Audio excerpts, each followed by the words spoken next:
Hello students.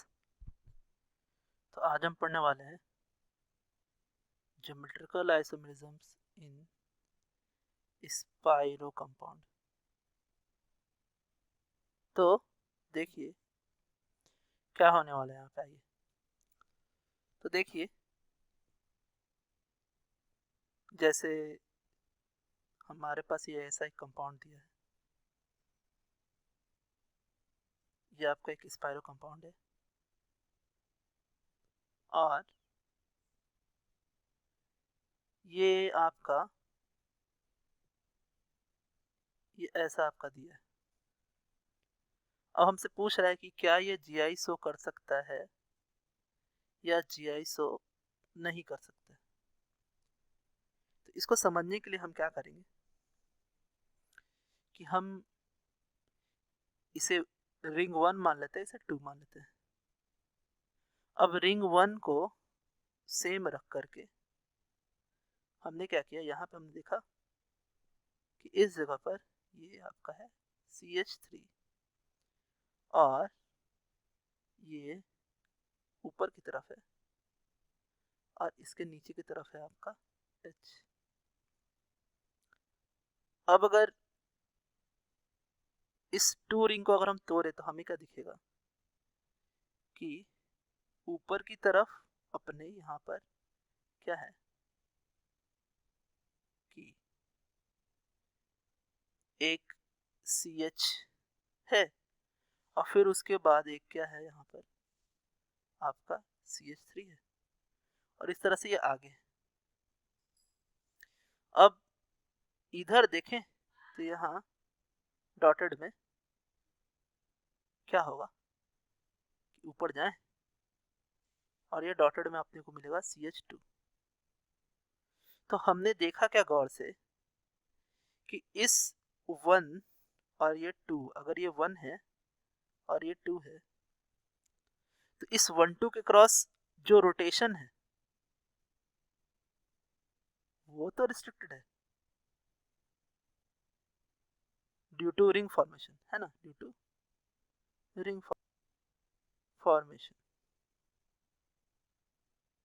और साथ में 1 2 पर जो सब्स्टिट्यूएंट्स हैं अगर उनके अक्रॉस लाइन खींचा जाए ऐसा, ये देखो, तो ये दोनों भी आपके बराबर नहीं है, सेम नहीं है और इसलिए जीआई को शो करेगा। तो हमने ये समझा है किस तरीके से ये जीआई शो करता है। अब आइए और हम इस पे कुछ सवाल बनाते हैं। देखिए हमने क्या करना है, इसको 1 मान लिया, इसको 2 मान लिया। अब इस 1 रिंग में हमने यहाँ और यहाँ देखा तो यहाँ पर तो दो डिफरेंट, इसके अलॉन्ग एक ऐसा लाइन ले लीजिए, ऐसे ऐसे ले लीजिए। अब इस डबल बॉन्ड के क्रॉस इसको डबल बॉन्ड जैसा मानते हुए इसके क्रॉस ये दोनों जो हैं वो सेम नहीं है, लेकिन यहाँ पर एक H है ऊपर और यहाँ भी ऊपर H है, दोनों H H हैं। तो इस कॉर्नर और इस कॉर्नर में तो कोई भी जीआई नहीं हो पाएगा। लेकिन अगर इस लाइन के क्रॉस अगर हम देखें ऐसे, ये वाला इधर से ऐसा, तो अपने को क्या दिखने वाला है कि ये दोनों तो सेम नहीं है और यहाँ पर अपना एक CH3 ग्रुप है और नीचे क्या है, एक H। तो उस केस में यहाँ पर जीआई शो करेगा ये दोनों को कंसिडर करते हुए। सो जीआई जो है वो शो करेगा ये। आगे यहाँ भी उसी तरह देखेंगे। अब हमने माना यहाँ यहाँ तो HH है, यहाँ भी HH है, तो यहाँ तो ये दोनों में तो होंगे नहीं। इस जगह पे हमें दिख रहा है कि अगर यहाँ CH3 है तो नीचे क्या है, H है।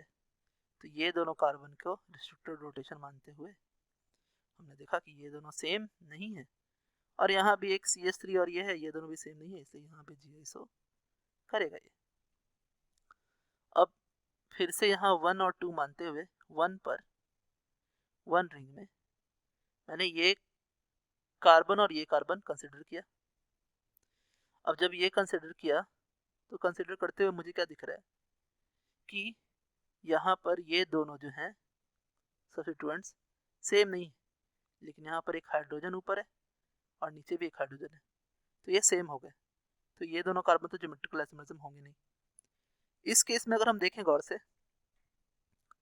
तो यहाँ पर ऑलरेडी 2 लोन पेयर्स हैं, तो ऑक्सीजन के लिए केस में तो हम चेक नहीं कर पाएंगे कि यहाँ पर जो है ज्योमेट्रिकल आइसोमरिज्म हो पाएगा या नहीं। इधर भी एक हाइड्रोजन और हाइड्रोजन है, यहाँ भी नहीं हो सकता है, तो ओवरऑल इस पूरे रिंग में ज्योमेट्रिकल आइसोमरिज्म है नहीं। यहाँ बात करें, इसे देखें अगर, तो यहाँ पर 1 2 मान लेते हैं, 2 के क्रॉस ये जो सब्स्टिट्यूएंट्स हैं N और C ये दोनों सेम नहीं है, और फिर यहाँ पर आपके H सेम हो गए, यहाँ पर CH3 और H सेम नहीं है, तो ये इस दोनों कार्बन के क्रॉस आपका जो है ज्योमेट्रिकल आइसोमरिज्म है।